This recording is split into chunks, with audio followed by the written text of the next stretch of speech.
Good morning. Good morning. It is a pleasure to be here. It's a pleasure to be invited back to the Empower series presentation. I feel like I'm very blessed. I don't know, for those of you who have been through some of these, when you're in between such great speakers as Dr. Vince Kimbrough, who authored the book Think and Grow Rich, The Black Choice, and George Fraser, who is a noted speaker. When it takes hacks like me to come and present something that I think is beneficial, it is an honor. And so thank you very much for having me. Hopefully what we'll do today, this morning, is share some information that will be beneficial to each one of us. Getting your money in order. Myths, mistakes, and moves you can make to maximize your money is really about real talk. It's about the journey that we've had with money. It's about the experiences that we've had with money. And today, for those of you who have experienced me in speaking, you know that I engage the audience. So, ladies and gentlemen, expect to be engaged. Everyone's going to have a chance to say something. And I want you to say something, because the benefit of this is not necessarily what I tell you. It's going to be what you are willing to be open and honest and sharing, because I think all of us are here for a reason, to help do something better with our money. This workshop is an adaptation of a series that I did in December of last year, focused on men. Right before Christmas last year, I did this presentation, and it was called Men, Get Your Money in Order. And as you can imagine, getting that group together of men to be very honest and very transparent about the things that they've heard about, the mistakes that they've made, it ended up being powerful. Lonnie, were you in that session? Okay. I don't think there's anybody in the room that might have been in that session, because we had 2 sessions back in December. And it was great because it was right before Christmas and people were about to make a bunch of mistakes with their money. And, I've been invited to present that again back to a group of men. But before doing that, I want to make sure that I bring this presentation that you're going to learn today also to the ladies.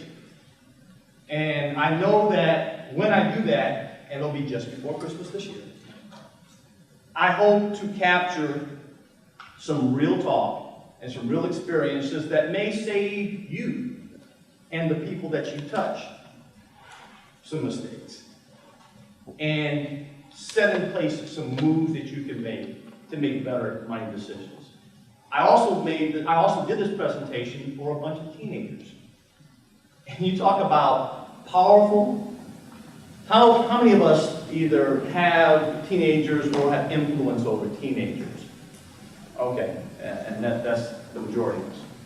Then you know that teenagers think very, very differently about money than we do. So I invite you, as you're going through this, to think about people that are important to you. As a matter of fact, I'm going to give you a homework assignment. Actually, I'm going to give you a classwork assignment. It's going to turn into a homework assignment. So the first thing I want you to do, and hopefully everyone has something to write with and write on. Does everyone have something to write with and write on? Who doesn't? Anybody?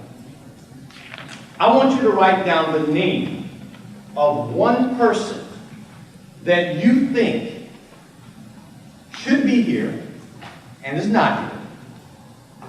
That if you shared some good words about getting money in order, that person would benefit from it.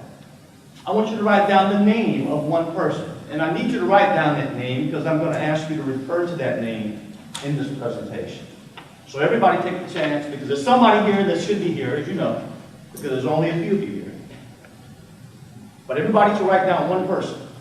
Can I write down more than one? You can write down more than one person. We've got a whole list of people. I have 4. Absolutely.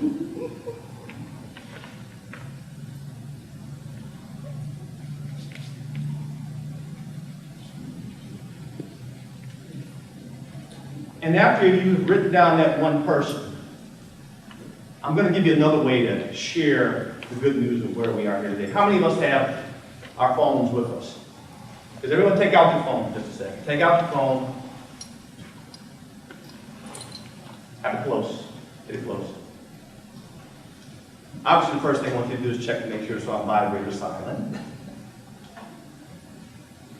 The second thing I'd like you to do, how many of us here use social media of some type? Facebook, Twitter, anything else? All right. For those of us who use social media, I'm going to ask you to do something for a second. Pull up your Facebook, pull up your Twitter address, and I would like you to let somebody know that you are here and that this is what you're doing. And feel free to take a selfie of yourself and say, I'm here.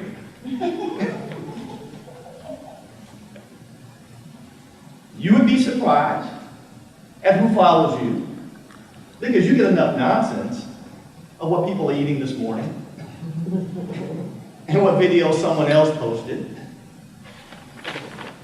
So why not post something that's very positive? Because you're here trying to help get your money in order.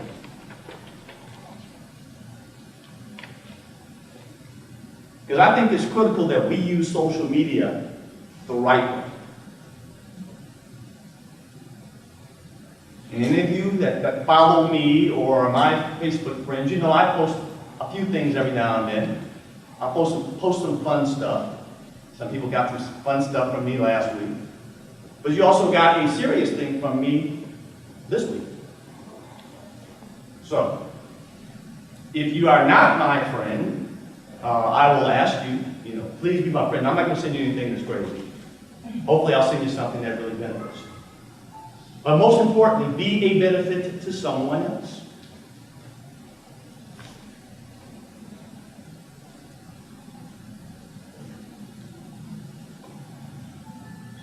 So now as we are now extending ourselves, let me give you a little bit more information about me.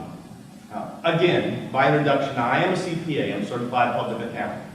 I'm also a CFP, certified financial planner, and I've earned this designation called PFS, Personal Financial Specialist. All that alphabet soup of letters means is that I've got a little experience in helping individuals make good financial decisions. And sometimes it's helping them realize the decisions that they know to make, and they need someone to help them reinforce those decisions. And I've been blessed to help some people here in the room, and I've been blessed to speak to some others in the room over time.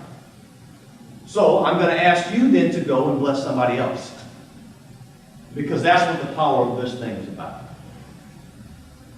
So let me give you some expectations that I have. Usually I start off and ask you your expectations. I'm going to start off and give you my expectations.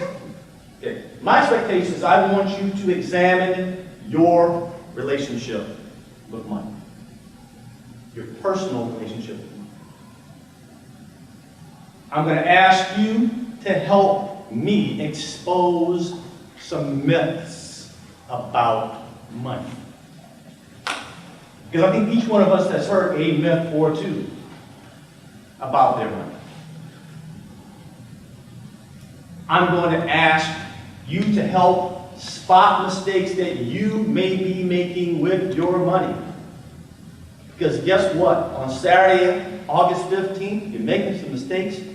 You can leave here and start making better decisions. And then my expectation is for you to make positive money moves starting today. At 12 noon, when you leave out of here, you have some choices as to what you're going to do with your money. You can make some positive moves. So, with a little feedback, is this a reasonable set of expectations for today? Mm-hmm. I'll take mm-hmm. That's great. All right, let's go. Our path on getting our money in order really starts with our experiences. And each one of us have had a different experience with money. And it's always intriguing when I talk to my clients, when I talk to my friends, when I talk to my wife. Who, by the way, my wife's here in the room, so she's going to check me. Experiences are important, and experiences are different as individuals in the room. So, here's where I'm going to need some participation, and I tell you what it is. You know, you get into it and you answer the first set of questions, I might not come back to you.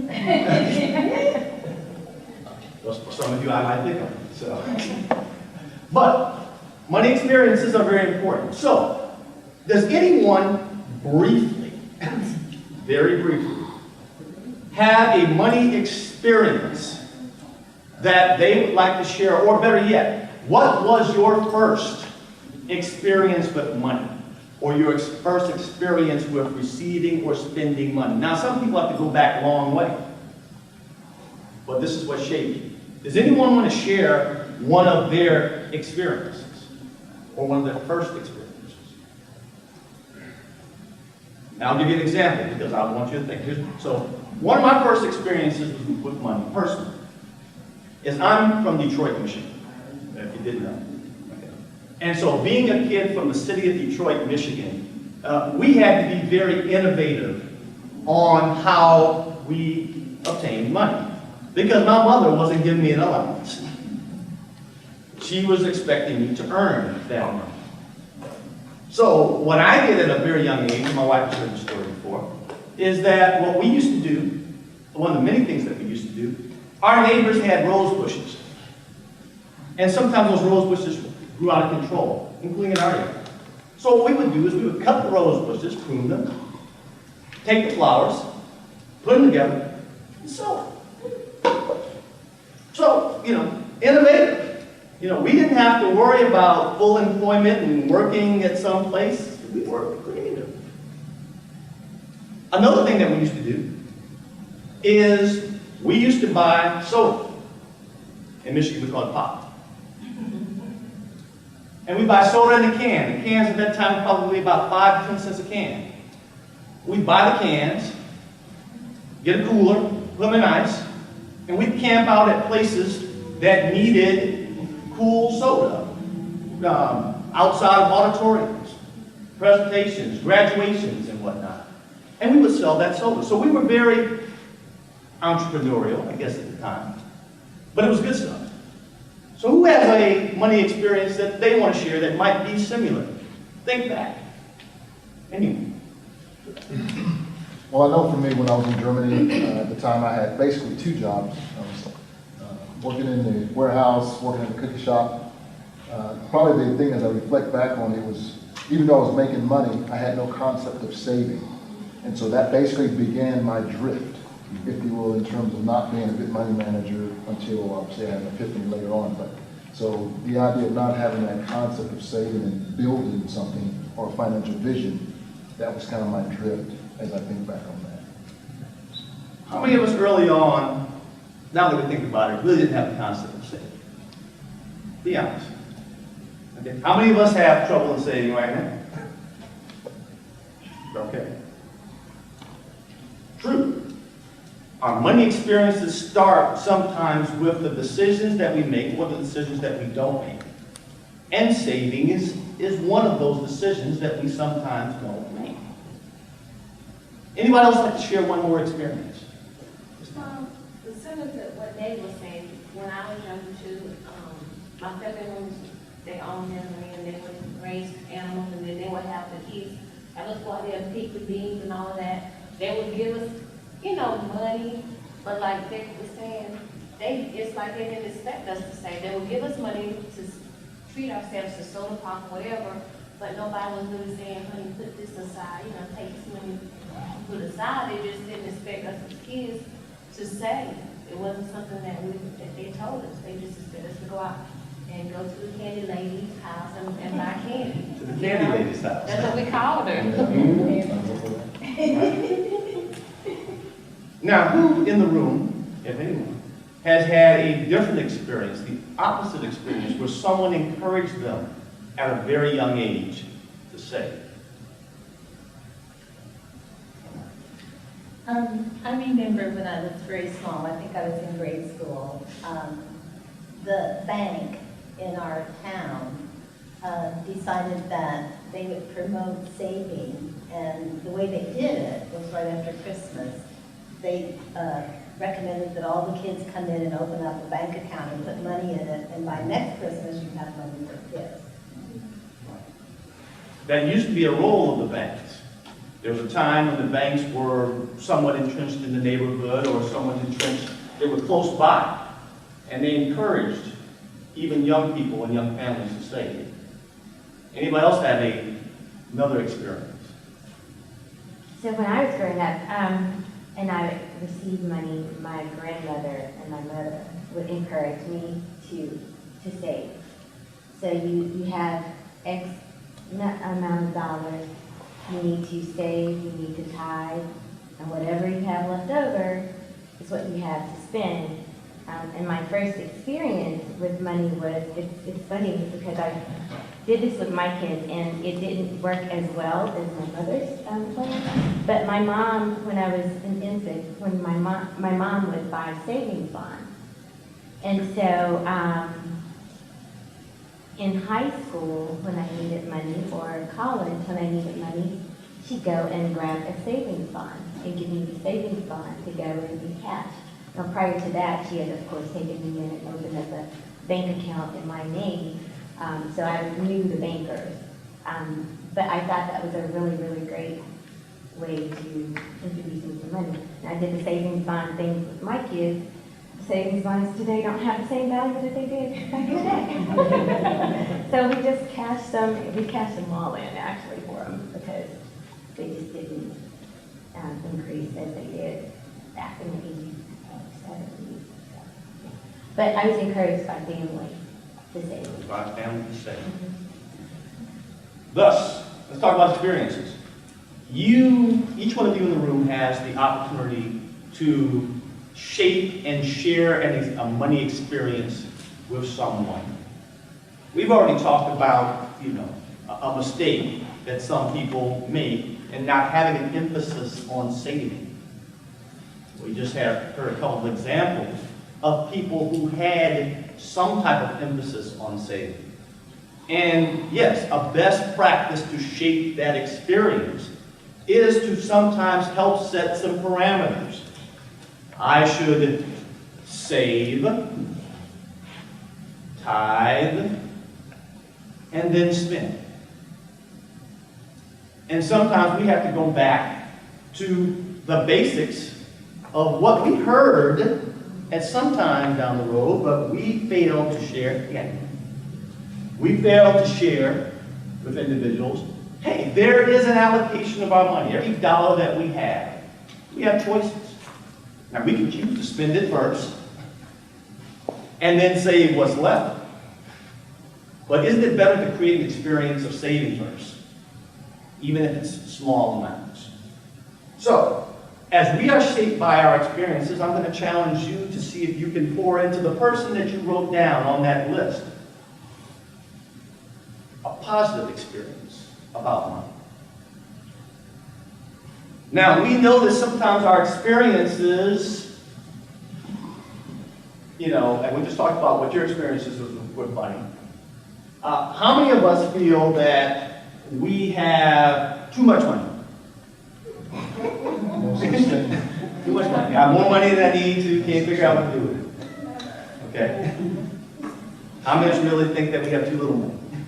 We have too little money. Raise your hand. I just don't have enough money.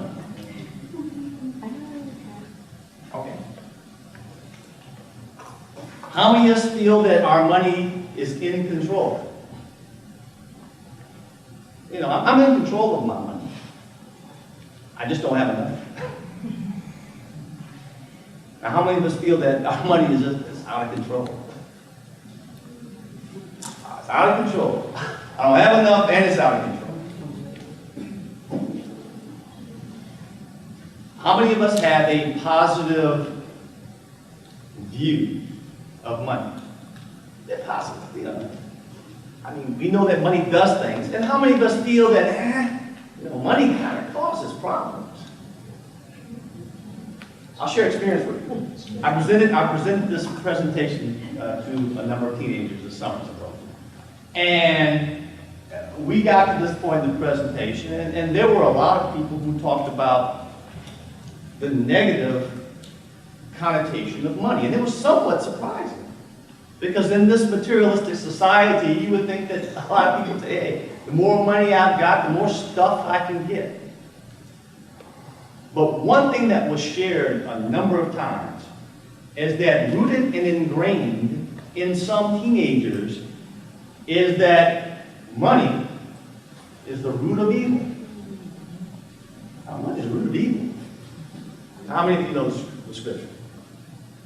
What does that scripture say? The love of money. The love of money is the root of evil. So realistically, there's some people who have very negative connotations of money based on some things that they've heard. And you may be surprised what our young people are buying into. Negative experiences. Are you optimistic or pessimistic about your money future? All of these shape your money experiences. So let's talk about myths, because we know that myths, and I can't say that 5 times fast, shape our money experiences. How many of you have a myth? Who has a myth that they heard about money that they know was absolutely untrue? Or they learned was untrue? Anybody? I just talked about money's the root of all evil, but anybody else have a myth? It's hard for a rich man to get to heaven. It's hard for a rich man to get to heaven. Yes, sir. Find a penny, pick it up, and all day you'll have good luck. Find a penny, pick it up, and all day you'll have good luck. You picked up that penny, and your day was the same. Yes. My aunt said a woman should never keep her purse on the floor. Yeah. Please repeat that, because I heard that I do that. I do too. I do that. Oh, I had one that, and this is funny because it increases as the years go on. But my mother called me a few years ago and said, okay, so this is New Year's Day. Okay, are you cooking your greens? You know, they say if you cook greens, And black eyed peas. cook the greens for dollars and the black eyed peas, so yes, for money. New Year's, throw money into the door the first time you enter your door.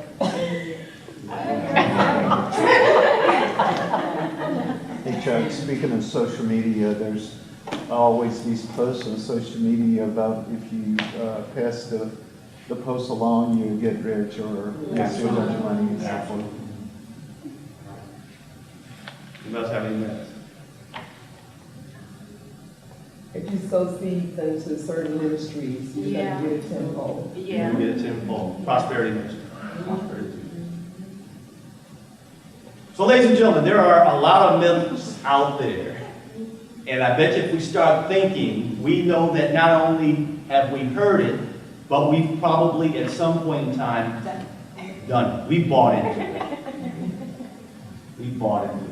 I told you I would put my purse on the floor. That's right. Yeah. Don't put that purse on the floor unless somebody's going to walk by and drop something in it. But again, the myths that are out there shape our money experiences. Thus, it is our job to expose and debunk those myths. Therefore, we've got something to talk about. We've got something to share with people. To say, you know what? Some of this stuff out here is really kind of bad. And I'll tell you what I'm doing, or I'll tell you what my experience was. I believed in this. Sometimes we have to be transparent. And say, you know what? I heard that too. And I bought into it. But it wasn't right. It wasn't true. Which leads to mistakes. How many of us have made at least one mistake with our money? Hold your hand up. Keep your hand up if you made at least 5 mistakes with your money. How about 10? No. Okay, probably so. Okay, all right. And don't want to admit it. So, knowing that each one of us have made some mistakes with our money, would anyone be willing to be very honest and transparent today? Come be honest with us about mistakes that we've made with our money. Anyone have one that they know that they're willing to share it because they don't want anyone else to repeat it? Okay, I'm being honest. Yes. And you know. Okay, well, it kind of goes back to the myths as well. So one of the myths that I've always heard is a lot of times people always talk about how bad credit is. And they say credit is bad. And the reality is all credit is not bad because you have to develop some credit history in order to move forward as far as financial. So, of course, I built on that. I was like, hey, all credit is not bad. And unfortunately, my mistake was taking advantage of that. So, I think that's my biggest mistake is that when I initially got credit, which was in college, you know how that is. They give you easy credit. And I think about one of my longest relationships with anything has been with Citibank. The fact that they gave me credit at an early age, and I took advantage of that, and now I'm paying the price for making mistakes with constantly using credit cards. So now I'm having to pay a lot of money out trying to pay off some of those credit cards. How many of us have made a mistake with credit at some point in time? And who of us have overcome that mistake of credit? Okay. Let me hear one story, sir. One story of how you've overcome credit. Well, just like the lady, you get infatuated sometimes with credit and can get things real easily. So I know I used to really buy things just because I could. And then when the bill comes and it takes you forever, it seems like to pay it off. Once you finally get that accomplished, you use, the debit cards.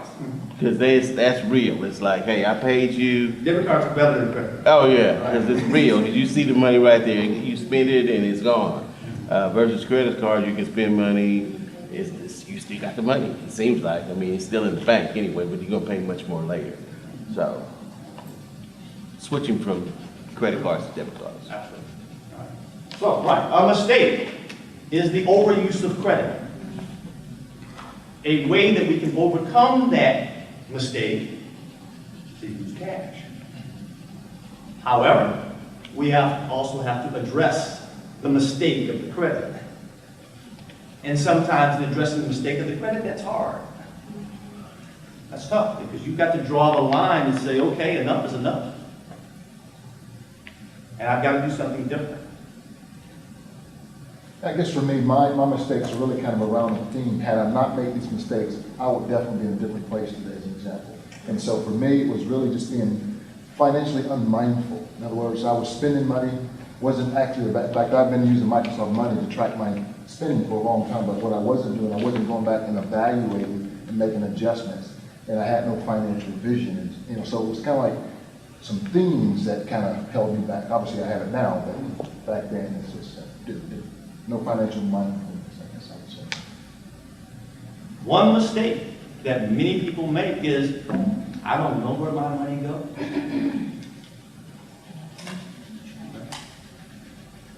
And everyone, to overcome that mistake, has to find something that works for them. And it's different as to what works. For some who are software oriented, is getting Microsoft Money or Quicken or Mint or something. For some people, it's just an ordinary spreadsheet. I'm going to go get it and track it down and put it in. For some people, it's saving receipts. And when you see that visual of how much you spend, it will cause you to do something else. For some, It's finding someone to hold you accountable to what you spend. Having an accountability partner. But, ladies and gentlemen, you gotta find some way to know where your money goes. Anyone else like to share another mistake?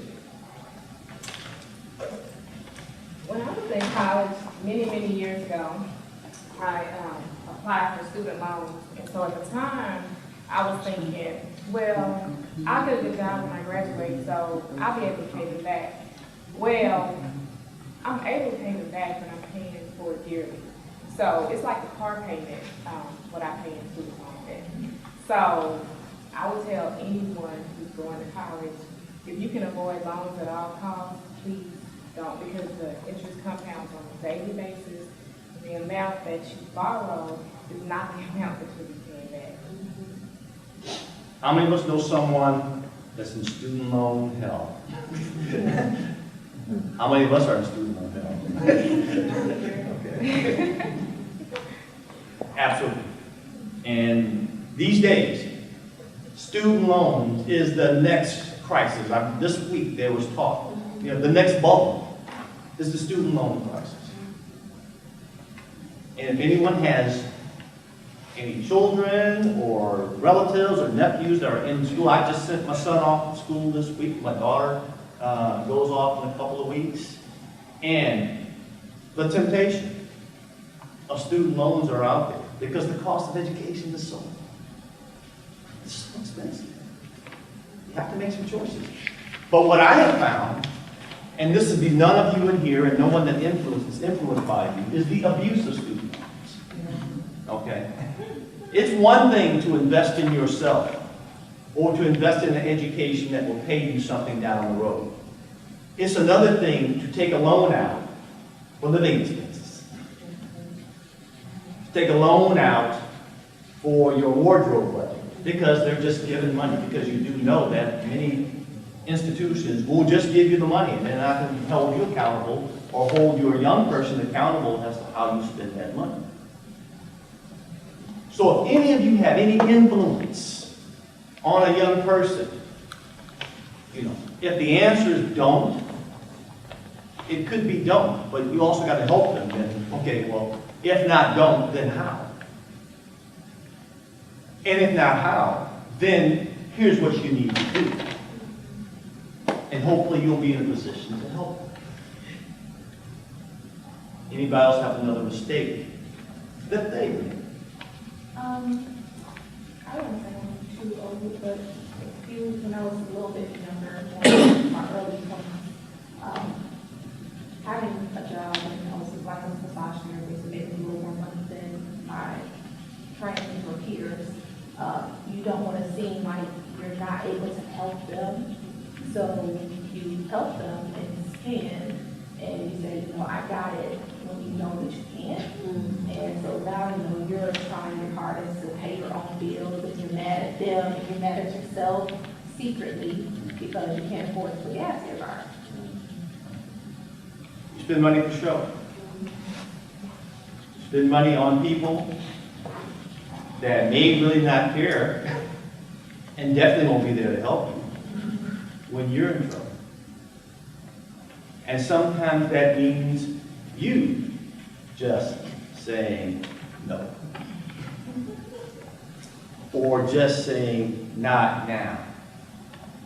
A best practice that I tell my clients, when they approach like that, hey, I'm trying to get myself together. I'd love to help. I'm trying to get myself together. Sounds like we need to go down this road rather than me giving you something. Now, sometimes that doesn't work all the time. I mean, sometimes there's a jam that you want to participate in. But there's also a message that you have to start working on. And that's definitely a mistake. It's a mistake in all of us. And just to add to that, I know in the past, like for example, I would get calls from family and I would give money without any kind of discussion. It's like, oh, I need this. And so I've since cease and desist on that. Now it's about, let me educate you. Let me just provide some instruction in terms of what you need to do better. So even you have to guard against family because your own household has to be the first priority. Right. Now, why do you do that, honey? Now, what are you going to do to make sure that this doesn't come back to you? I know one thing I used to do, Chuck, before I met you, of course. Of course. Is, buy something on sale at an incredible discount. It's on clearance, so I have to have it. Put it on credit, and by the time I would pay it off, I paid 3 times the amount. Yeah. So I really didn't get a deal. How many of us have got a deal and didn't know it wasn't a deal? The running joke is that this morning, I'm checking my email before I go in, and some of you have been subject. Here's Kohl's. And I love Kohl's. Kohl's is, Kohl's is a great department store, has some stuff that are moderate for me, that's moderate for me. But then I get an email literally every day. 10, 20, 30% off. $10 of Kohl's cash. Just come in the day. So I'm going to go, so am I going to go in and save my $10 and spend how much? Okay. Ladies and gentlemen, you do know that part of the mistakes you made is because you are subject to the experts, to the interests of professional marketers. There are professional marketing people looking at each one of you and figuring out a way of how to sell their goods and services to you when you don't think that you were ready for it. You have to realize that every deal is not a good deal. Sometimes the best deal is no deal. Or the best deal is to think about it. Think about it twice. Mistakes that we all make. Anybody else have a mistake? As a college student, like I forgot what I was saying earlier, but they have a tendency, especially when you're a college student, you don't have any credit. I had Canada's, I had JCB, and all of them. And like you said, it's like they would target you and say, well, you got to get this today. Get it today. It's not this. It's only for today. The promotion's only for today. But now I've learned, oh well, if they say it's today, okay. I'm not gonna get. I'm not as when I was younger, I was like, I gotta get today because it's not gonna be here tomorrow. But now. Hold on. Yeah, and I think most of our stories relate back to when we were in college, so we can validate that we can go out and help some youngsters or some teenagers that are coming along, behind our footsteps. But my story is, again, it ties to the credit card in college for Cato, who was familiar with Cato. And the mailing address was a different address than where I lived, which was on campus. So I wasn't getting the billing statements. I figured, okay, I'm not searching me for what I owe them. However, that one mistake in that one credit card to establish my credit history affected me when I went to go buy my first car, which was when I graduated from college. And I didn't realize until probably just a little bit early on into my financial career, I was in a mortgage business. But I learned that I paid a 21% rate of interest on that meter loan. And so when you think about that type of interest rate, you almost pay for that car twice. When I came into awareness of looking at my lending statement and in purchasing that car, I ended up paying it off in 3 years. I said, they're not going to get me like that again. So our credit history and how we establish our credit directly ties to our buying power in the future when you get ready to buy a house, car, anything. So we have to teach our youngsters the importance of your credit history, your buying power in the future, and how that connects to even high interest rates on credit cards. So you almost pay for things twice when you make those type of mistakes. And I'll add one more thing to that. For us, personally, we need to know of whoever that we owe, what is the interest rate that's attached to that? And I challenge you, if you've got one debt, just even one, do you know the interest rate that's attached to that? And then do you know what that interest rate means as you are paying this over time? And then hopefully when you do that calculation as to how much that interest is costing you, you will make a decision to accelerate that particular debt, if nothing else. Let me give you another more practical mistake, since it looks like we have a fairly mature group in the room. How many of us have made the mistake of not adequately saving for retirement early on? And now you look back and it's like, raise your hands again. Look at the room, look around the room. You're not alone. You're not alone. It is a mistake. And what should the message be? I'll tell you one message should be. Small amounts of money over time add up to something by the time you get to be our age. Small amounts. Sure, if we had a job that had a 401k, and everybody doesn't have a job that had a 401k, but if you had a job that had a 401k, sure, you should at least invest to the amount of the free money, the match. You've heard that before. Because the match at least is free money. And even if you hadn't had a match, and I hear this from my clients, well, my plan doesn't offer a match.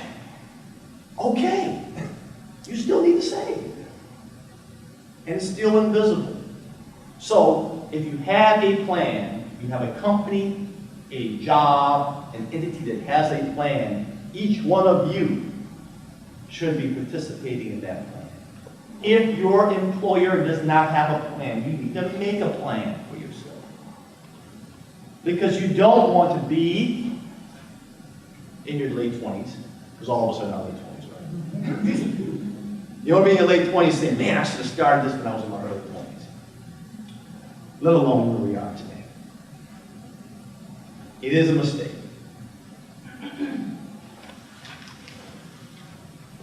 Let me give you another mistake. Remember I was telling you about there's a name that you wrote down.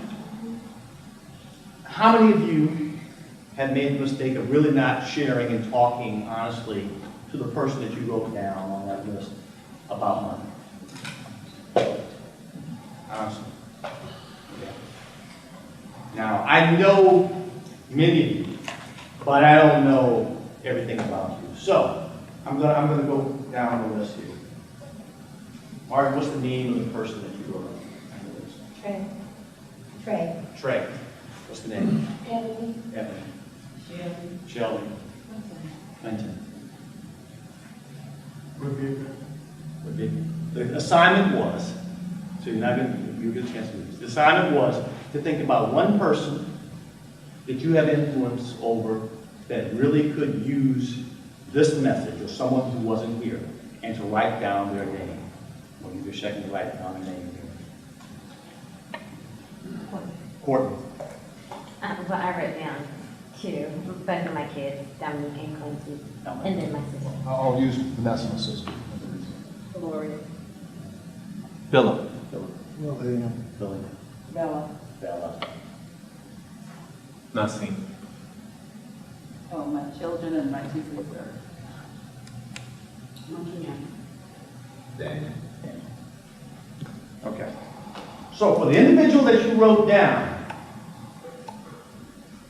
part of your challenge, and the next piece of your homework assignment, is not only do I want you to share the mistakes that we talked about, but I want you to be very honest and transparent and share with them one mistake that you've made.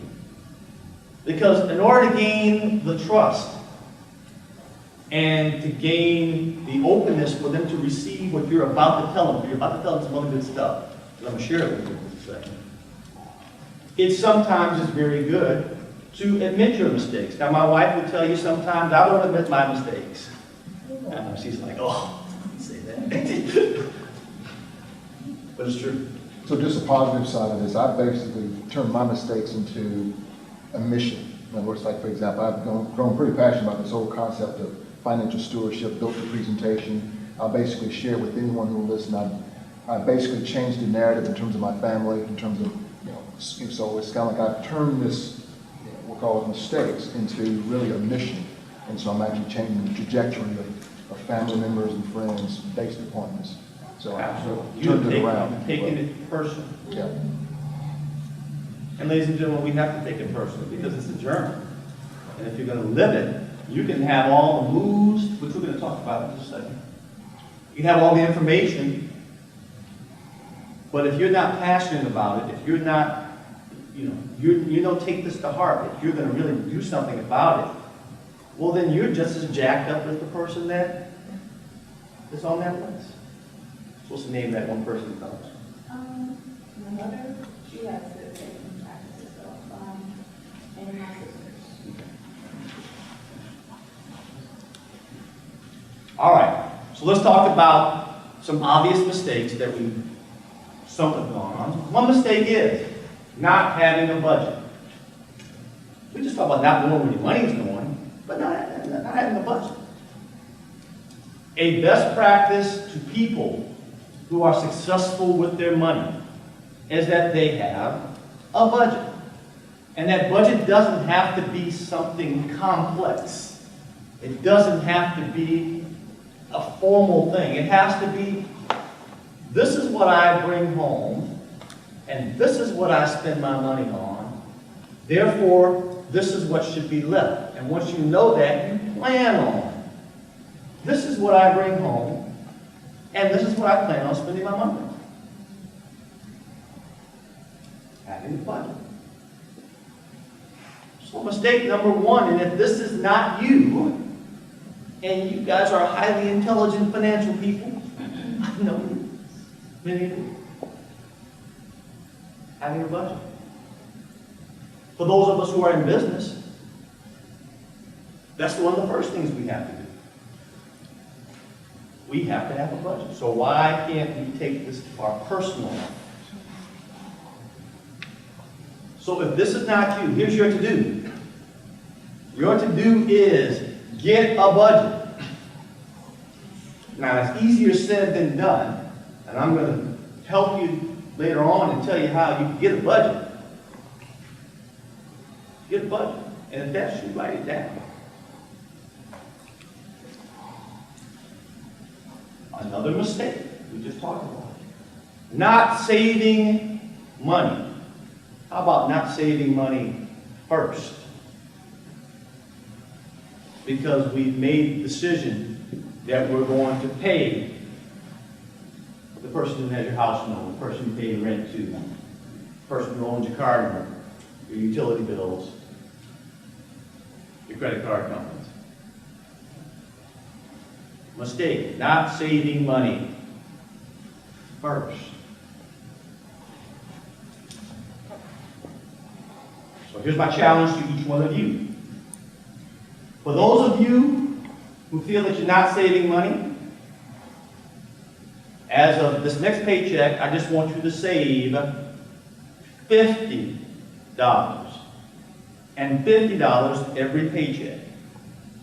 So for those of you who make $50 and get paid twice a month, $50 a paycheck, $100 a month. $100 a month is how much at the end of the year? $1,200. For those of us who are saving, and $50 is like, that's easy. Why don't you say $50 more? $50 more. Because I can challenge you, if you can save $50 more a pay period or a paycheck, $100 a month, $1,200 a year, you will always have a reserve. You will always have an emergency fund for the inevitable stuff that you're going to be asked for. So ladies and gentlemen, let's practice. Save money. Turn around. That's what I was going to ask you. Is this in addition to emergency fund? In addition, I mean, if you're saving, why don't you save $50 more? Because guess what? And some of you have heard this. When you're saving, you should have some money for a rainy day. A rainy day is something happens to your car. Something happens to your utilities. There's something that you need to put your hand on very quickly, and you may be tempted to use a credit card, but you don't have to, because you've got some money for a rainy day. Whatever that is to you. Everybody has a rainy day. Yeah. So I guess this particular one really is illuminated by those who have gone through career setbacks. I've had a few of those. And so I cannot stress the importance of the idea of having that one, a financial vision, specific targets in terms of what you want to save. In fact, for me, I'm my biggest expense in terms of my saving and investing, as an example. But I can't underscore the importance of this one. Save as much as you can, because you never know. Things can change. Let's just say that. Things can change. None of us have arrived. Everybody has the opportunity to do saving. So this is my challenge. Now, for those of you who know, I'm going to remember that you were here. And I'm going to remember the challenge I gave to you of saving $50 more.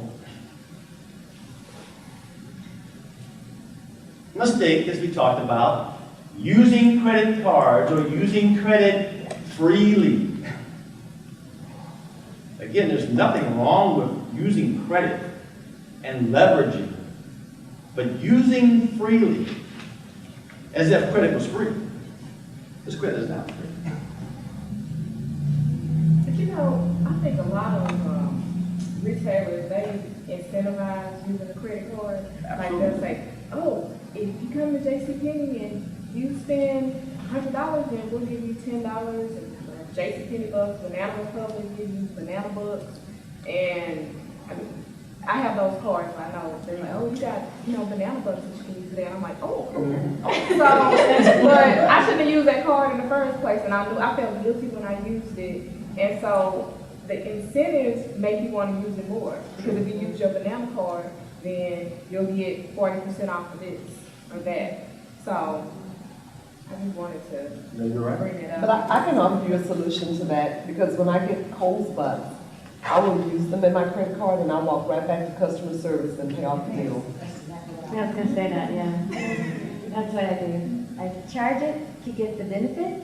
I was just at Kohl's last night and I saved like $300 and some odd dollars on my purchase. So anyway, so my dilemma was, I got an item that was on clearance. It was additional 20% off, but then there was 30% off only if you had the Kohl's card. So I called my mom and I said, Mom, I don't have a Kohl's card. I need to put something on your Kohl's card. I charged it to her card that I pay right then. For any card that I have, I'll charge it and I pay it off right then, so I don't have to worry about it. And I still get those bonus bucks, the Banana Republic bucks that my kids go. So. Here's a challenge. Don't. You're on something. Look at it, using credit cards freely. Here's a challenge. How many of us use credit cards? Yeah. How many of us plan to use a credit card this weekend? Sometime this weekend. Be honest. A couple, maybe. Some of us like, no, not after today. A challenge and a best practice is that the credit that you put on that card just over the next cycle, agree to pay it off in full, and then some. To pay it off in full, and then some. Now, what I challenge my clients to do, and I live by this also, is the minimum payment on a card, on any card that I use, is automatically taken from my account. Automatically. I tell them, company you take. Now, those people may not trust a credit card company to get into your checking account. Now, I understand privacy and identity theft and all that. But a best practice is to make sure that they take the minimum, regardless. You don't even have to think about it, because it's coming out. Matter of fact, the best practice really is to take the minimum early, before the end of the billing cycle. By the way, that's a tip. We're not talking about credit and credit scores today, but you want to do some small things to enhance your credit freely. If you pay your bill before the end of the credit cycle, specifically about 10 days before the cycle, and you do that over time, then the amount of credit that you've taken versus the amount that's available, they report a more favorable outcome to the credit bureau, as opposed to using all the credit at the end of the billing cycle. I know that sounds like conflict. Let's just say You spent $100, and you know $100 is going to be due at the end of the billing cycle, and you wait till you get your bill, and you diligently go ahead and pay that $100 off. If you were to pay that $100 before the bill came, you knew you spent it. So by the time that the bill came, it showed zero. Use the credit. You still are reporting zero usage versus $100 usage. That practice over time reports favorably to the credit bureau and increases your credit score. So you saying pay 10 days, like 10 days before the bill comes? Yes, ma'am. Now, I didn't want to confuse things, but they talk about using credit cards, using credit cards freely. There are some best practices around using credit. Obviously, if you don't need to use it, don't use it. How many of us, and I've advocated this for some of my clients, and none of you in the room, so you don't have to worry about it. Take your credit card, the one you use the most, the one that's causing you a problem, put it in a plastic bag, put it in the freezer. How many of you have heard that? How have you heard that? Okay. How many of you think that's ridiculous? Okay. How many think it's ridiculous? It's still gonna be there, you have to deal with it. Well, Because when you get ready to use, if I see something that I want and there's no other way, the credit card is in the freezer, I'm gonna go get the credit card. get out of the freezer. Okay. Make another trip. You have to make another trip. That's You have more to take it from time. under the rock.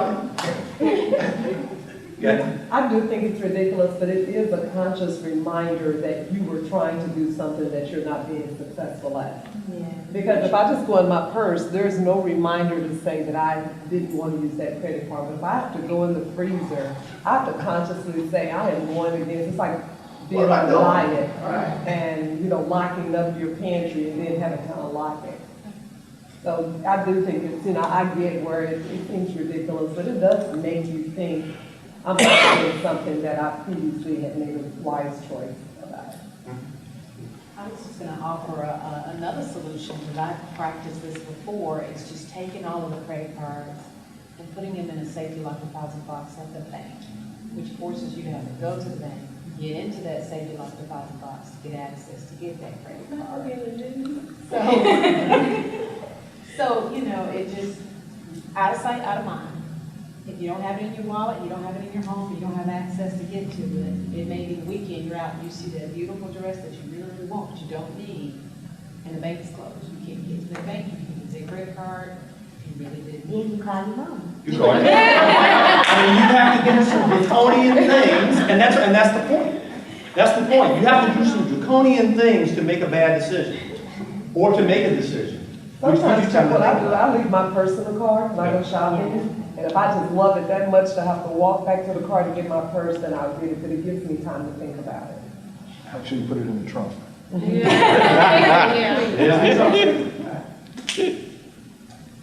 This stuff is not hard, but it's small things to find something that works for you. Don't make a mistake. Which leads into moves. And I'm talking about just moves that ordinary people can talk. We're not going to talk about investing in stocks and bonds and mutual funds and what's the hot investment. I think the questions that I got before this was, how do you use master limited partnerships? Okay, well, I think we have some more basic things that we really need to cover than how to use an LP. Who in the room would like to share one money move, a basic money move, that they've employed that has worked successfully for them, and they're particularly proud of it? Well, I've created a worksheet whereby I have very specific goals in my cash position area. In other words, I don't even like to use the term emergency fund, because if you hit a goal in terms of the emergency fund, you might start spending beyond that. So I just have cash position. In terms of investments, I have specific targets, and I basically have a year-over-year goal. And that has made all the difference in the world in terms of, because now I find myself getting excited about achieving some of my financial goals, because I'm chasing something now, as opposed to before, I was just drifting, as I like to say. So a financial vision with specific goals in all the key categories: retirement, investing, cash position, And it has made all the difference in the world. I check it daily, basically. I mean, you know, in terms of keeping it updated, current. So it's made all the difference in the world. Who else has another vision? Share one, I can let you. Well, using the mistake and overcoming the mistakes of using credit cards and getting into debt. It doesn't take long to get into debt, but it takes a long time to get out of debt. And so, I've knocked out a lot of debt with 0% interest credit cards, paying high interest credit cards. So I'm almost to that goal of getting all the high interest credit cards knocked out with 0% interest credit cards. And I just have to be very disciplined with it, but that's one move that I've made. It's just taking a long time. Okay. Translate high interest debt to low interest debt. So the best thing I've done is I don't associate money with some sort of emotional gratification. In other words, if I have a polo shirt on, that doesn't make me any better than if I have the Walmart shirt on. 'Cause I'm still me. The Jordans don't make me jump higher or fly down the road. And I simply see it as a tool. So as I put money in a toolbox, and then I use tools as I do my projects, rather than if I wear this, or I buy this, or I drive this, then I'm extra special or extra as somebody other than I already am. So I have a self-esteem check related to my money. And not only that, but then that's something that you can share, and I bet you're sharing that. And people who see you see that. And it doesn't matter what the name brand is, you're you. I think we all are. Someone else with another move. This is real elementary, but it's something I taught my kids years ago, and it's just the principle of how easy it is that you can save. And so I would teach them, when you spend a bill, whether it's a dollar bill, when you break a bill, don't spend the change. If you go through the drive-through and they say your order is $5.25, and they you give them $6, you take that 75 cents, those 3/4, and you just don't spend it, and you have your bank. And over the time, we did it for a year. We practiced it for a year, all three of us. And at the end of the year, by just throwing those coins in a little bank, they had their spending money for Christmas. That was just money that they saved over the year of not spending any coins, only breaking it. It forces you to break a dollar, even if your order is $5.01. Then you got 99 cents that you have saved from just buying something for $5.01. So it's an elementary principle, but it's something you can teach young kids how to save. Keep the change. That's really what it's called. There was one where, I went to one of your sessions when we were at the other location, and I remember you said that you taught your kids, if y'all are on the way home, you want to stop and get something to eat. And I was so, that was bad for me because I'm single, and I stop right now and get something to drink or a little sandwich. And you in my mind now. So if I'm on the way home, I keep thinking about you, even though it was a while ago, but I don't stop now. If I'm on the way home, I keep remembering what you said. Don't stop, eat when you get home. So that's something that has really saved me. Let me hold that. For those of you who are not my clients, for those of you who are my clients, you've heard this before. But the Burch rule, and Mrs. Burch can attest to this, is that it's very simple about fast food and dining decisions. One, especially if you have kids, don't leave home hungry.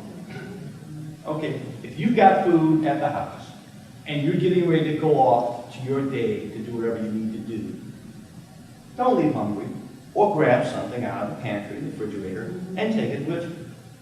That may avoid your first trip to dining, which is something as soon as you go out.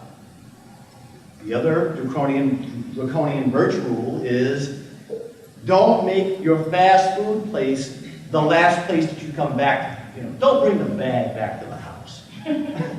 Okay? If you've got food at home, take the food, eat the food at home. Now, if you're out and you know you're going to be out and you're hungry, go eat. Oh, man, that's fine. Advocating don't eat. I mean, I love to eat. I love to eat. Okay. But you can avoid one of 3 dining stops. And if you measure your dining dollars, going back to this budget thing, it can be shocking as to how much we spend on dining. So if you say you can't save $50 a month, I challenge you.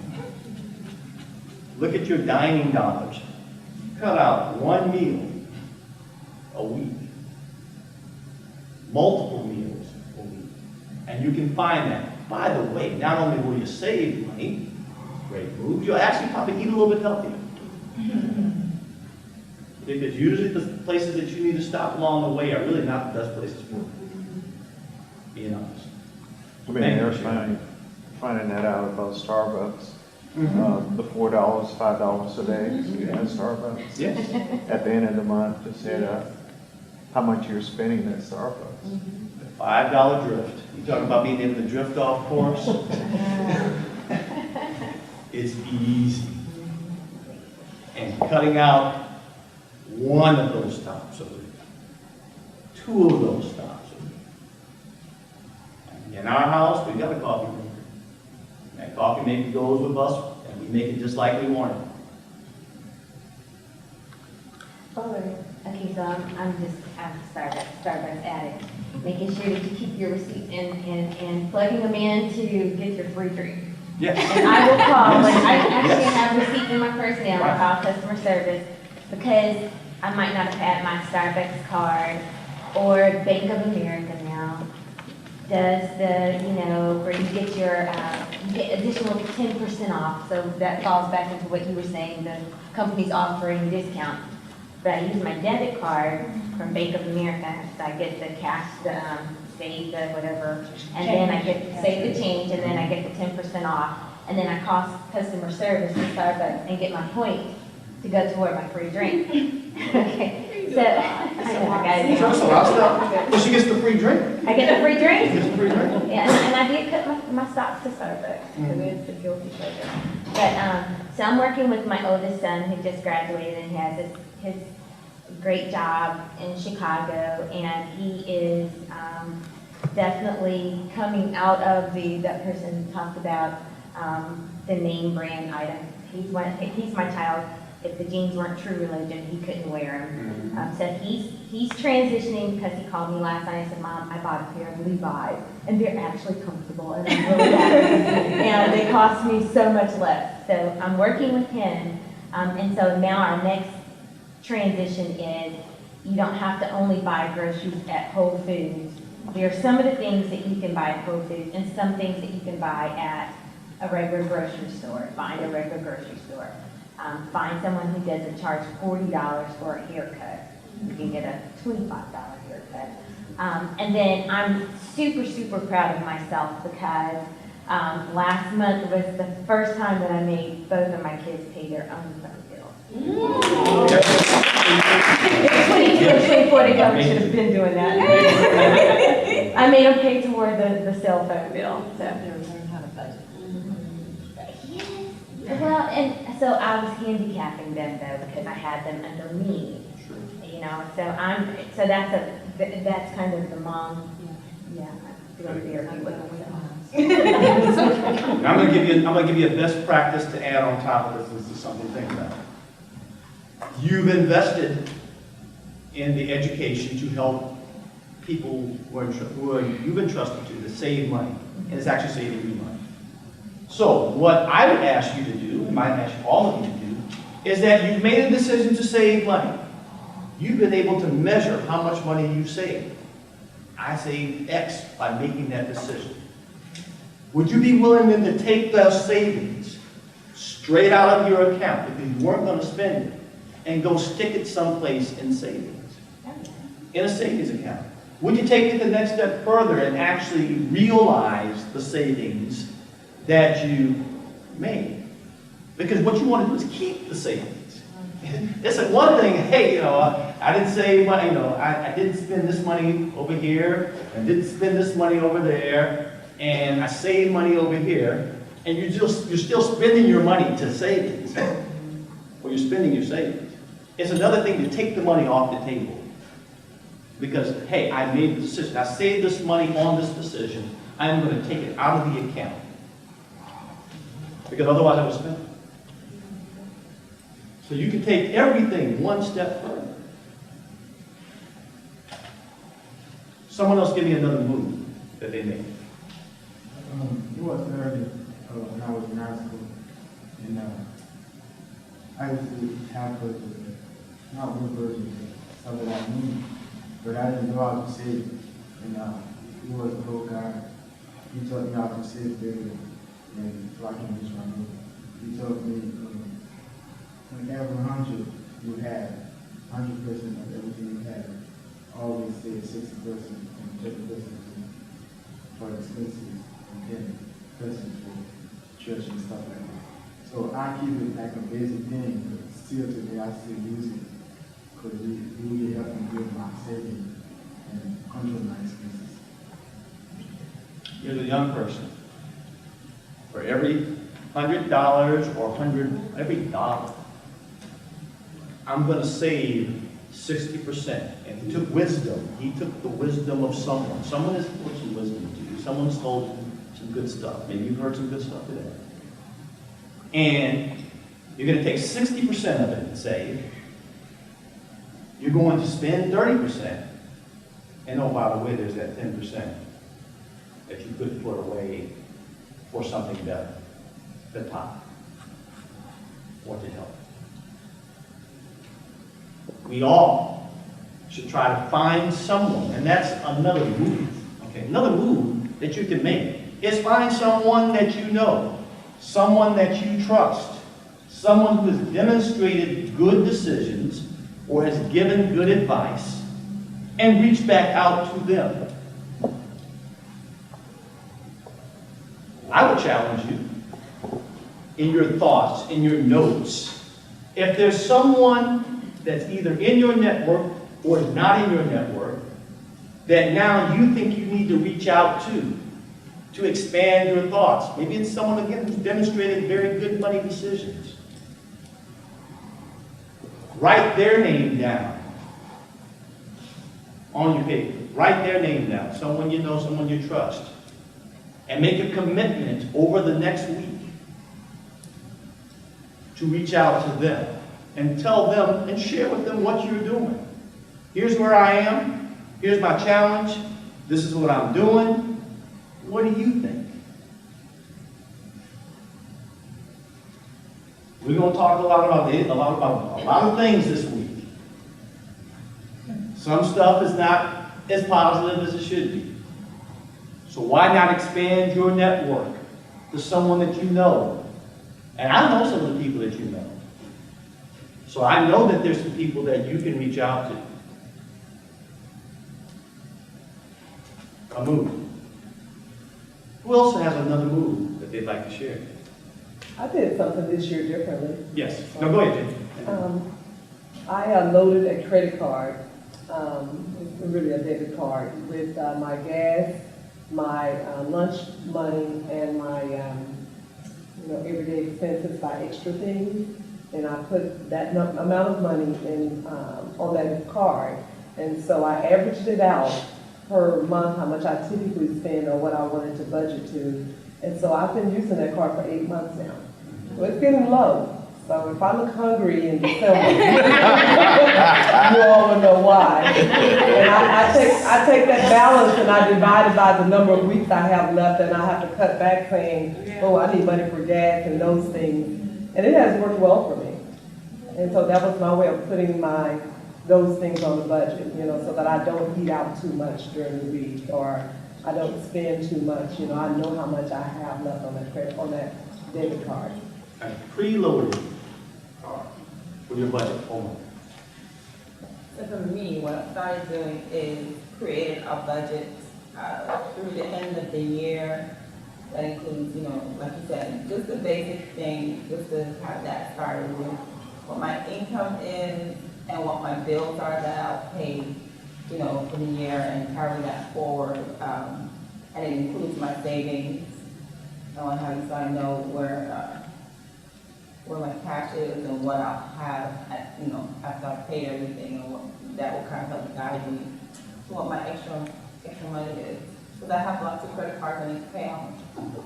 So, you know, I kind of did that for myself, and I'm trying to do the same with my children, because I feel like the change, if I want to affect change with them, I need to show them that I'm doing the same thing. So that when I'm giving that information to them, they can see, well, this is what I'm doing, and that will help them. Because they're young adults, and, you know, they, for some reason, you know, they don't always think that I know what I'm talking about, even though, you know, what I do for a living, but, you know, so that's where I am and what changes I'm making to go forward. And my advice to you to take it one step further, I'm a one step further kind of guy, to figure this out, so, is that you write that down. Because it sounds like you know what you're doing, and you're actually doing it. Have you written it down? Have you written down yes. what your path is? And then have you shared that path with even your children? Some of them. Some of them. Yeah. Now, I know sometimes we are afraid of sharing the details of what we do. Sometimes how much we make, and what we spend money on with our children. We think that they don't understand it, they're not going to get it, they could be scared, whatever the case may be. Let me tell you, our children know much more than what we give them credit for. Okay? And being very open and honest and transparent to what comes in particular what goes out. How much do things cost? Yeah. How much is the groceries that we're eating? How much is that electric bill this month, in August or July? How much is that car note that you have? Because this is August of 2015, I challenge you to write it down and to share it. Share those numbers with people that either you want to teach or people that you want to help or people who you need to help you. That is 100% the best practice. It is not uncommon, sometimes I don't think my wife knows this, that I round my children in while they're here, while they're home for the summer. I said, look, son and daughter, let me tell you how, take a look at these bills. Let me show you how much this costs. So that you understand, so that you're not surprised. When you have to go and make that decision, I'm going to go get an apartment on my own my senior year in college. Which, by the way, that's my son was thinking about doing. I'm like, you don't need to do that. And I think his mother more so convinced him that you don't need to do that. But it's August 15th, that's the best practice. You're going to share the details. That's a great idea, and I say that because you hit on something. It's the best way to teach. I reflect back to way back in the day when I was 21 and I got married, and I just recall thinking, and I was so proud earlier because I was following into my mother's footsteps. But I recall being 21, never paying auto insurance, not understanding or knowing. I didn't even know how much auto insurance cost. For my car. I paid for my car. I joined the military in high school, went off, saved my money, bought me a car when I came back, but my mother paid the insurance. I had no clue. And it's funny because I was married, and throughout that first year, later in that year, I thought to myself, you know, my mom probably still should not be paying my auto insurance when I'm married, you know? So, but I do recall just not having a concept of the value of that item. So you help your children by helping them to see, or anyone, you help anyone by helping them to see this is the value of this. And should you want X, Y, Z, you know, this is what you need to do. My son took me to, or I took my son to Southern California. He wanted to go to USC. Now I told him, I said, okay, well, we need to find you know, we need housing, we'll go and talk to the counselor, blah, blah, blah. We made our trip. My child, this is the true religion to me, had Googled luxury living. Wow. In California. In California. We were looking at one-bedroom apartments in California, starting at $1,900 a month. You know, and that doesn't include your electricity, your food. Yeah. And so we went, and it was a wonderful experience because I told him, I said, Dominique, you can go here. This is you. You know, let's do your application, you'll get accepted, and you'll need to figure out a way that you're going to pay for your living expenses. If you go and you get scholarships, you get money to come here, I'm so supportive. So we returned to Dallas, and he went online and he applied to the University of Arkansas. And that's where he graduated. Excellent. And those are the things you have to do. You have to slow that decision down. Camille? Anyone else want to add another move that they make? Go ahead. I think one of the things we should consider is, you know, some of the bankers and other sources we deal with as far as our financial resources. And I know you mentioned Bank of America. I mean, it's just the whole thing, transferring your balances and things, statements to a credit union. Because if you look at your statement, and I used to bank with Bank of America, and they were just nickel and diming everything, you know. And I say, nope, no more. So I went with the credit union. Has been very happy. Let me take that one step further. Again, best practice. You need to expand your financial relationships beyond the entity that's holding your checkbook or your debit card. Because when you have a relationship with a credit union, a local bank, a savings and loan, and they still do exist, then one thing you're doing, you're expanding your financial relationships that when you need some money, you're not just application coming through. Two, when you move the money over to that entity, it is usually just a little bit harder to get to your money as opposed to online transfer, auto draft, and the like. So, our best practice is that proverbial rainy day fund, that proverbial emergency fund, that fund that's for a savings goal. Put it over in another institution to make it just a little bit harder to get to it. Now, you need to get to it. It's your money. It's there. And don't get me wrong, we're creative, finding ways to get to the money. We can unfreeze the credit card. Great. But you do need to establish that relationship because you're going to need that relationship at some point in time. So, taking that move further, there's always a better move. Anybody else want to share a move that they make? Because this is important. You guys are doing great things, but it's clear that you can do better things. Anybody else?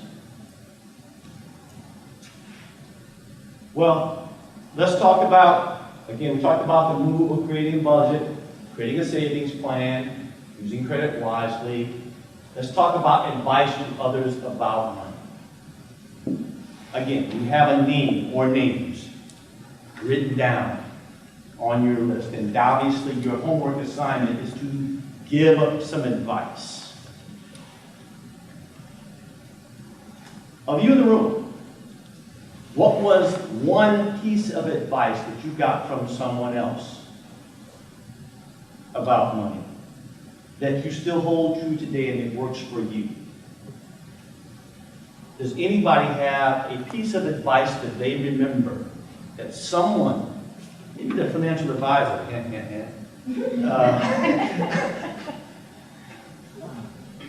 shared with them about money? I mean, you did one about the previous presentation. I appreciate that. When this program first started about 4 years ago, I think our first, well, not the first presentation, maybe, well, yeah, the first one was about knowing where your money is going. So that was some really good advice because at the time I really didn't know nothing. Knowing where your money's going in that. Yeah, my financial advisor, who I love, I remember meeting with her for the first time. She was saying, David, well, you have a little red money. She considered red money like retirement money, but you can't access until, let's say, 59 and a half. But you have no blue money. In other words, blue money is is available liquidity, if you will. And so that has made all the difference in the world. Anybody else have some good advice? She shared some advice about, what the allocation is. Anybody else have any good advice? Someone's poured into you. Someone, I'm not the first one to give you good advice now. And if I am, then that's really scary. Anybody else want to share some good advice? Okay, let me give you, go ahead. The good advice I got, is to create a budget, to know where my money is going. Because if I don't know where it's going, I don't know what to do, to make things better and to achieve the goals that I want to achieve of having financial stability, security, and being able to live on my own income as I age. And to passing that on to my children so that they are successful in their financial development as they go through life. I think some good advice that I received early on in my career was never to take your raise. Continue to live on the same income because even though like if I got a 10% increase, I would always add that to my 401k or a 457 plan. I have never received a raise. Never. I've always, whatever percentage increase I've received, I've always allocated that to something else because I felt like I didn't have that money before and I was living just fine. So I've never, because you tend to increase your living and your expectations on purchasing and your lifestyle when you do that. So I'm living on the same salary as, when I started this job 10 years ago. Just to kind of add to that is for anyone that's in financial debt or have a lot of debt, as you begin to pay certain debt balances off and then down, you don't want to go back and charge that debt back up because it puts you back in the same situation. And then you take the difference of what you were paying towards that debt and apply it towards another debt so that you can get that paid down as quickly as possible. The ultimate goal is to get out of debt and then use your money to invest so that you can save and it works for you and you not have to always work for your money. Those have any good advice? I got one from the financial aid school. They were doing many wise things, and they said, especially if you're a student, you don't really have that good job. Never have that. Never take a credit card and use spend your money. Always got a secure credit card on the day. And that will help you build your credit and then keep you out of trouble. Let me take that one step further. Again, for those of us who either have children or no children in college or sometimes in high school, there are programs that are out there, there are professionals that are out there that are willing to share this information, but the advice is that you may have to lead them to those resources because they may be saying the same thing that you're saying, but it's coming from a different source. And just as much as there are people who are there to entice them to get into credit with the free t-shirt and all that stuff, there's resources. I mean, colleges and universities and some high schools also realize that we got to provide this to our young people. So, advice to others about money might be advice that you've been giving, but it might be advice that you can give. And hopefully there have been a couple of nuggets today and at least one person on your list to give to. And then I'm going to give you a couple of pieces of advice. Can I get some help in passing out the presentation? Now we'll pass out the presentation.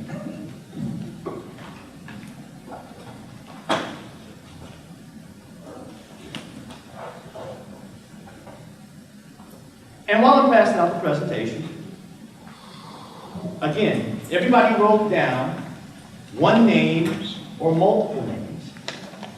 I'm going to challenge you again. I want you now that you know what we talked about today, I want you to write down one more name. Anastasia, can you write down one more name on your list of someone that you can share with? One more name on your list? Margaret, one more name on your list. We've got 4. All right. Just turn. One more name. All right. One more name.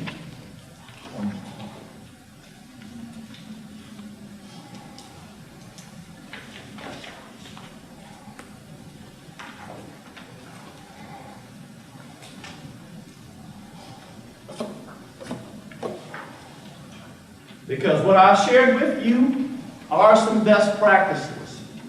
There are some myths and some mistakes and some moves that others have made. So, please review and read those, and if nothing else, you have something else to share with someone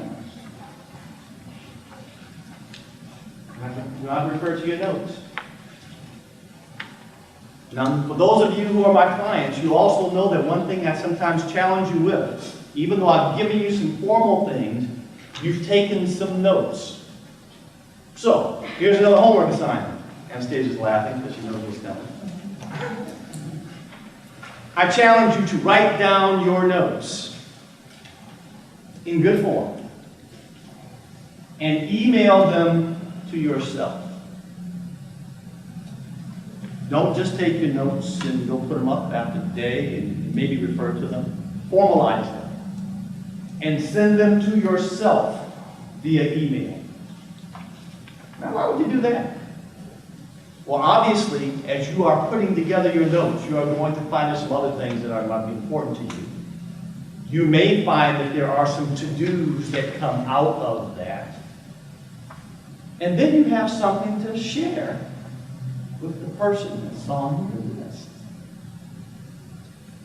Or you have something to share with the person that you want to reach out to, that person who's your advisor, your counsel.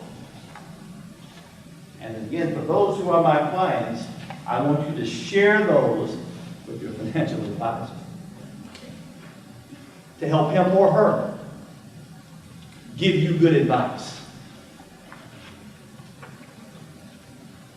And these are small things. These are just the small things that I assure you, as I'm standing here right now, if you take these steps, you will start to get your money, your personal money, in order. It's not rocket science. For those of you who think that you need some help and you need someone to talk to, obviously in the packet is information about me. If I can help you, my promise to you is that if you're not already my client and you'd like some help, I would love to sit down with you. It doesn't cost you anything to initially sit down. If nothing else, this provides a framework of discussion that you should have with the people who are important to you.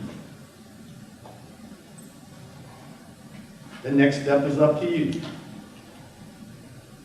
The other thing that I'm willing to do for you is if you think that this format is beneficial to more than one person, and you're willing to be transparent enough to share your mistakes, myths, and moves, I'll facilitate that. I'll come to you. I'll come to your living room. I'll come to your clubhouse. I'll come to your meeting and help you be the leader that you should be financially. Because real men and women talk about money. You know, my thing what I did with the men, I said, look, real men talk about their money. Teenagers who are trying to make moves talk about money. They talk about everything else. In December, when you get the invite about having a session for just women, I want you to be available. Real women talk about money. The next step is up to you. But I encourage you to get some help. If you need to contact me, this is my information. It's also in the presentation. Feel free to share it. And as I started, I asked you to use social media to kind of post where you are and what you were doing. I'd ask you to consider making one additional post now. Post where you've been and maybe what you've learned. Because the world needs what you just experienced today. If there are any questions that are general in nature, I would be happy to take them. If there's a question that's specific to you and to your situation, I would be here. I'll be happy to answer any of those questions or any general questions that anyone has about anything that we discussed today. Okay, so I am a college student, pre-dentistry student. I'm actually going to be going to dentistry. So as far as a lot of people, a lot of medical students or dental students, they take out loans to live on their loans because you don't have time to work. So what advice right now could I do? Because I'm kind of thinking to myself, that seems like the route that I'm going to have to take. Should I just get into that? Now, the best practice is to take out loans for the education that you need. For the tuition, fees, books, lab and exam fees. If you need money to live, you are going to have to find some other means of support. And there are various means of support.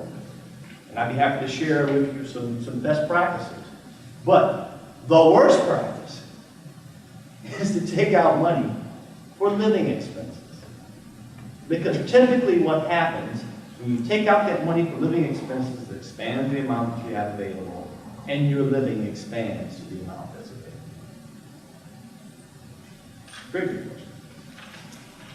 Any other general questions? If not, we have some housekeeping items. Yes, we do. Thank you very much for your time. Thank you.